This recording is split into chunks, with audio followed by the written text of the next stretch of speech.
Justice Bandial के दौर में एक 3 रुकनी बेंच बड़ा मशहूर बेंच हो गया था। 3 रुकनी बेंच होता था। कोई भी केस है, वो पार्लियामेंट से मुतल्लक है, वो इलेक्शन से मुतल्लक है, वो पीटीआई से मुतल्लक है, ये 3 रुकनी बेंच सुनता था। चीफ जस्टिस अपनी मर्जी से बेंच बनाते थे। होना ये शुरू हो गया था कि बेंच जैसे ही अनाउंस होता था लोगों को फैसले का पता चल जाता था। सितम ज़रीफ़ी ये है कि वो वैसे ही आता था फैसला। अच्छा, 5 रुकनी बेंच क्यों बनाया कि इससे पहले भी ये प्रैक्टिस थी कि जो आयन के मुताबिक कोई बात है या कोई कानून से मुतल्लक कोई बात है तो वो 5 रुकनी बेंच, लार्जर बेंच ही सुने, 3 रुकनी ना सुने। मतलब ये कि फैसले जो हैं वो इंसाफ से ज़्यादा करीन क्यास हों। जो फैसला आया है सुप्रीम कोर्ट का मखसूस नशिस्तों पे, उसी के रोशनी में किया है। उसमें उसको उसके साथ पढ़ने में अब कोई हर्ज नहीं है। बेसिकली उस फैसले के खिलाफ कानून पास किया कि सुप्रीम कोर्ट के 8 जजेस ने जो फैसला दिया है वो ठीक नहीं है, वो गलत है। ये पार्लियामेंट ने कह दिया, कानून पास करके कह दिया कि उन्होंने कहा कि आपने जो कहा है कि ये अरकान उधर जा सकते हैं जिन्होंने पहले किसी और जमात में हलफ लिया था, गलत। वाजे हो गया, आज लिस्ट जारी हो गई है कि पार्लियामेंट के अंदर पीटीआई का कोई वजूद नहीं है। देखें, अगर बड़ी मजबूरी बन गई कि इजाज़त देनी है तो मीनारे पाकिस्तान में जलसा नहीं होगा। मैं अपनी पहली बात पे कायम हूँ। जलसा अगर होगा तो किसी मवेशी मंडी में होगा, जिस तरह इस्लामाबाद में मवेशी मंडी में हुआ था। कंटेनर लग गए हैं, कोई मेरा ख्याल है कि 200 के करीब कंटेनर इस वक्त लग चुके हैं और कोई 40-50 लोग उठाए जा चुके हैं और कोई 90 लोगों की लिस्ट जो है ना वो उसकी भी अप्रूवल हो गई है। उनकी गिरफ्तारी के वारंट भी अप्रूव हो गए। नाजरीन, आज हम बात कर रहे हैं कि लाहौर में पीटीआई ने जो जलसा करने का ऐलान किया हुआ है बड़े तबले जंग के साथ, वो हो भी पाएगा मीनारे पाकिस्तान पर या नहीं।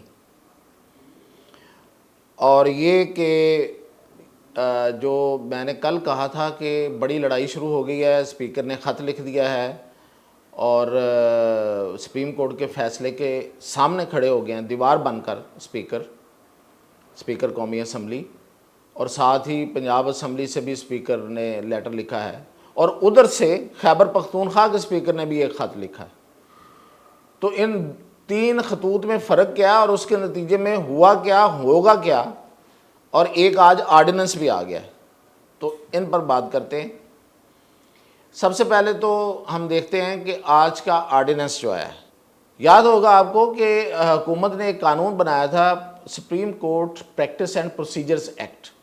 अच्छा, इसकी ज़रूरत उस वक्त इसलिए पेश आई थी, थोड़ा सा बैकग्राउंड देता हूँ कि जस्टिस बंदियाल के दौर में एक 3 रुकनी बेंच बड़ा मशहूर बेंच हो गया था। जस्टिस अताब बंदियाल चीफ जस्टिस के तौर पे उसको हेड करते थे। जस्टिस एजाजुल एहसन जो कि रिज़ाइन कर गए हैं वो उनके साथ बैठते थे। जस्टिस मुज़ाहिर अली अकबर नकवी वो भी रिज़ाइन कर गए हैं अंडर एलिगेशंस, वो साथ बैठते। 3 रुकनी बेंच होता था। कोई भी केस है, वो पार्लियामेंट से मुतल्लक है, वो इलेक्शन से मुतल्लक है, वो पीटीआई से मुतल्लक है, ये 3 रुकनी बेंच सुनता था और चीफ जस्टिस अपनी मर्ज़ी से बेंच बनाते थे। कोई और भी बेंच जो बनाते थे अपनी मर्ज़ी से, अकेला बंदा चीफ जस्टिस का इख्तियार था और वो बेंच बना देते थे उस बेंच। अच्छा, होना ये शुरू हो गया था कि बेंच जैसे ही अनाउंस होता था लोगों को फैसले का पता चल जाता था। बताना शुरू कर देते थे लोग एक दूसरे को कि ये फैसला आएगा। अच्छा, फिर ये कि सितम ज़रीफ़ी ये है कि वो वैसे ही आता था फैसला, जो ज़बान ज़द आम होता था वैसा फैसला आ जाता था।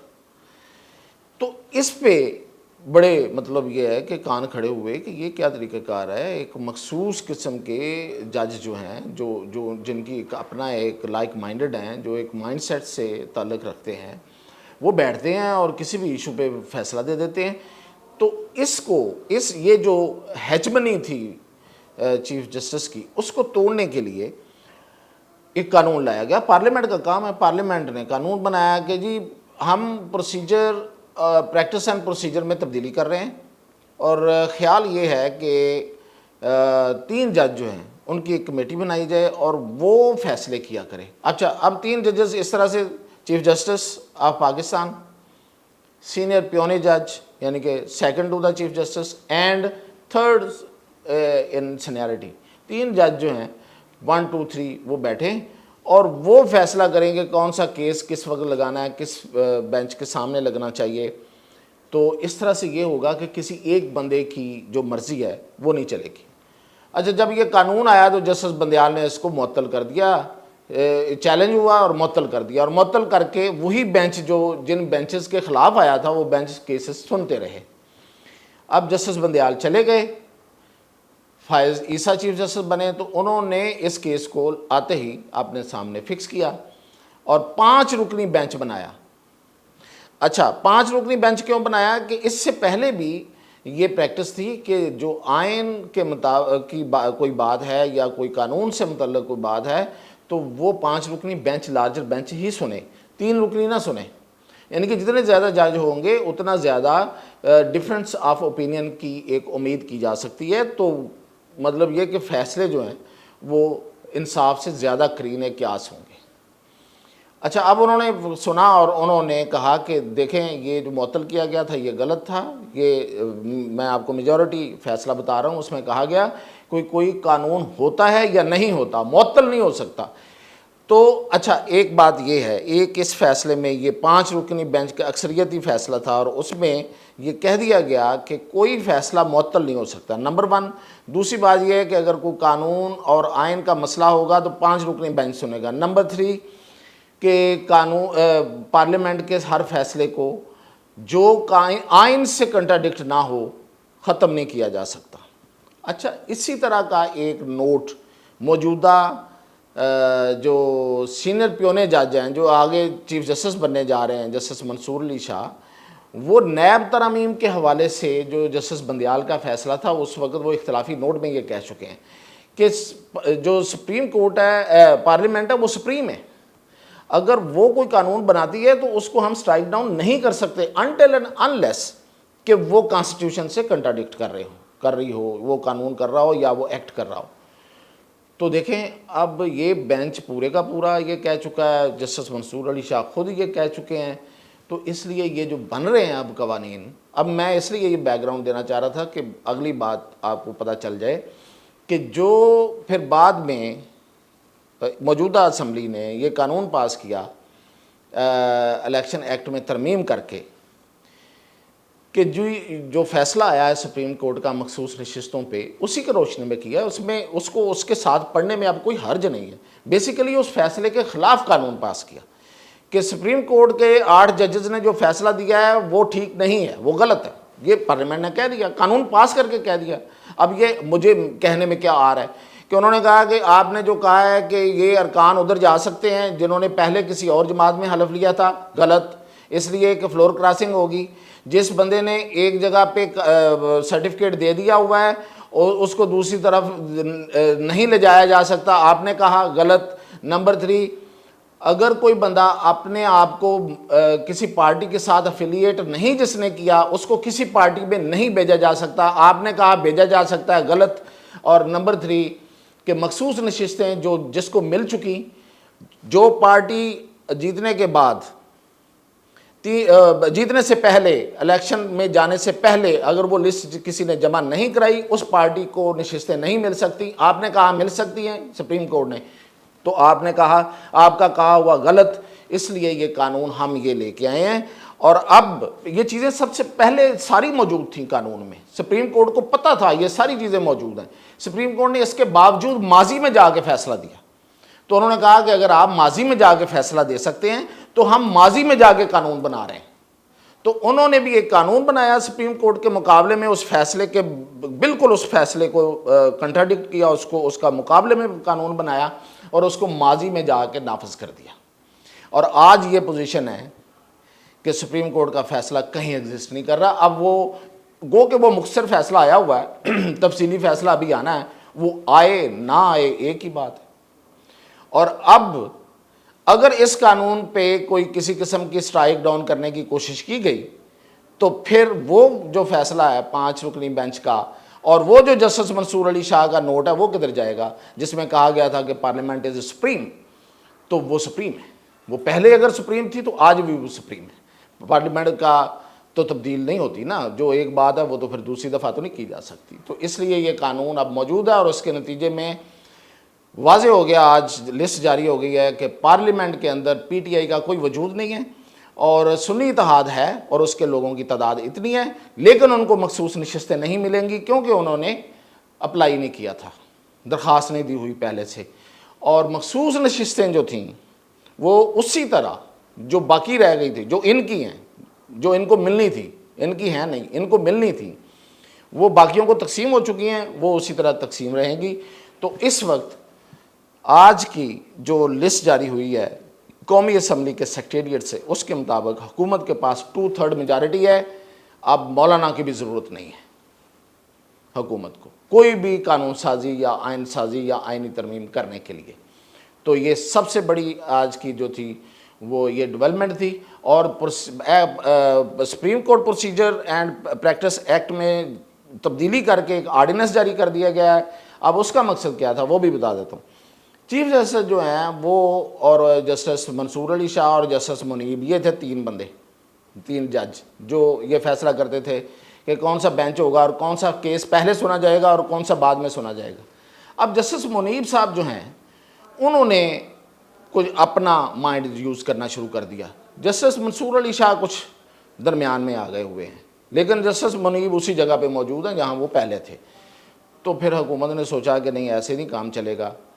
उन्होंने उसमें आर्डिनेंस ला के तब्दीली कर दी है। जाहिर है कि वो 90 दिन के बाद फिर ये कानून भी पास करा लेंगे, वो कानून बन जाएगा। वो ये है कि चीफ जस्टिस जो कमेटी है 3 रुकनी, उसमें तब्दीली कर सकते हैं। रहेगा 3 रुकनी, लेकिन तब्दीली कर सकते हैं। प्योने जज तो रहेंगे, मतलब जो सबसे सीनियर मोस्ट है वो तो उस कमेटी में रहेंगे। 2 हो गए, ये तो 2 रहेंगे, चीफ जस्टिस एंड सीनियर प्योने जज। उसके बाद जो तीसरा जज होगा वो कोई और भी लिया जा सकता है। कुछ ज़रूरी नहीं है कि तीसरे नंबर पे आने वाला लिया जाए। वो जस्टिस इरफान सादत भी हो सकते हैं और वो कोई और हो सकता है। तो वो मिलके फ़ैसले करेंगे, तो उसके मुताबिक फ़ैसला होगा। अब ये नहीं होगा कि जस्टिस मुनीब चाहेंगे तो होगा, नहीं चाहेंगे तो नहीं होगा। तो ये उन्होंने कर दिया। अब आ जाते हैं हम जलसे पे। देखें जी, जलसा मुझे तो होता हुआ नज़र नहीं आ रहा। बहुत शुरू में मैंने फ़ैसला दे दिया, इसलिए कि PTI ने दरख्वास्त दी नहीं थी DC को। वो चले गए सीधे हाई कोर्ट। हाई कोर्ट ने उस पर लार्जर बेंच बना दिया। आज लार्जर बेंच ने समाअत की और उन्होंने कहा कि अभी दरख्वास्त दें आप DC को। तो कोर्ट में ही दरख्वास्त दी गई।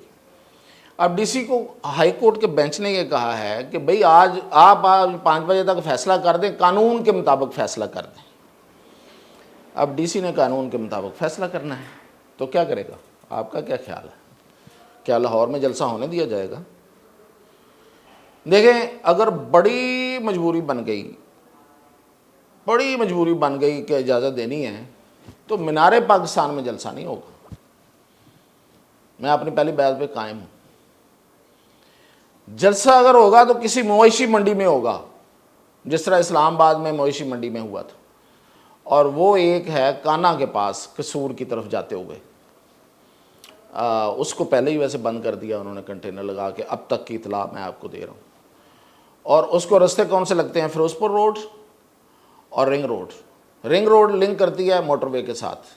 अब एक रास्ता आप मोटरवे पे ब्लॉक कर दें, दूसरा आप रिंग रोड को बंद कर दें, इसको फिरोजपुर रोड को बंद कर दें, और तीसरा उसको जो रास्ता आता है वो आता है कसूर वाली जो मोटरवे है। तो वो तो उधर से आने वालों के लिए है ना, तो पेशावर से आने वालों के लिए और सेंट्रल पंजाब और इस तरफ के पंजाब से आने वालों के लिए तो रास्ते बंद। ये 2 रास्ते बंद और बंद, सब बंद। तो कंटेनर लग गए हैं, कोई मेरा ख्याल है कि 200 के करीब कंटेनर इस वक्त लग चुके हैं, और कोई 40-50 लोग उठाए जा चुके हैं, और कोई 90 लोगों की लिस्ट जो है ना वो उसकी भी अप्रूवल हो गई है।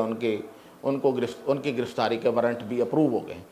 और आपको पता है कि अप्रूवल तो ली जाती है कुछ लोगों की, बगैर अप्रूवल के कितने उठाए जाते हैं किसी को पता ही नहीं होता।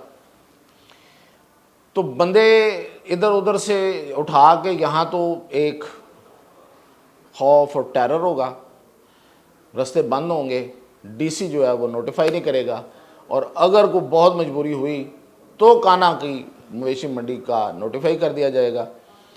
तो फिर एक लंबा रास्ता है, कहाँ से पेशावर से चलना है, अटक पुल आएगा पहले, वो इम्तहान है, वो गुजरना है। अटक पुल जो पंजाब की एंट्री है, अटक पुल के बाद फिर आगे बहुत से रास्ते हैं, वो गुजरते गुजरते पता नहीं कितने लोग रह जाएंगे और कितने लोग आगे आ सकेंगे, और कितने आ सकेंगे वो आप देख लीजिएगा, वो हम भी देखेंगे। लेकिन ये है कि अब तक की सूरत हाल ये है।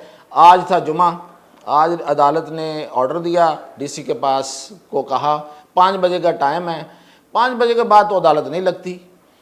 कल हफ्ते को रोज़ भी ये बेंच नहीं बैठेगा अब तक के शेड्यूल के मुताबिक, और हफ्ते को वैसे भी हाई कोर्ट का बड़ा ज़रूरी है, एक आध बेंच होता है, जज बैठा होता है, बाकी तो बेंच लगते ही नहीं है। पीर को जाके ये केस सुना जा सकता है। अब ये अदालत रात को खुलेगी, कल खुलेगी छुट्टी के रोज़, ये नहीं पता, लेकिन मंडे को जाके खुलेगी। उस वक्त तक जलसे की तारीख गुजर चुकी होगी, तो नतीजा अखज़ करना कोई ज़्यादा मुश्किल नहीं है। लेकिन देखते हैं कि इसके बावजूद फिर पीटीआई वाले जो हैं वो क्या कर दिखाते हैं, ये अब पीटीआई वालों पे है। तो बाकी अपडेट इंशाल्लाह कल।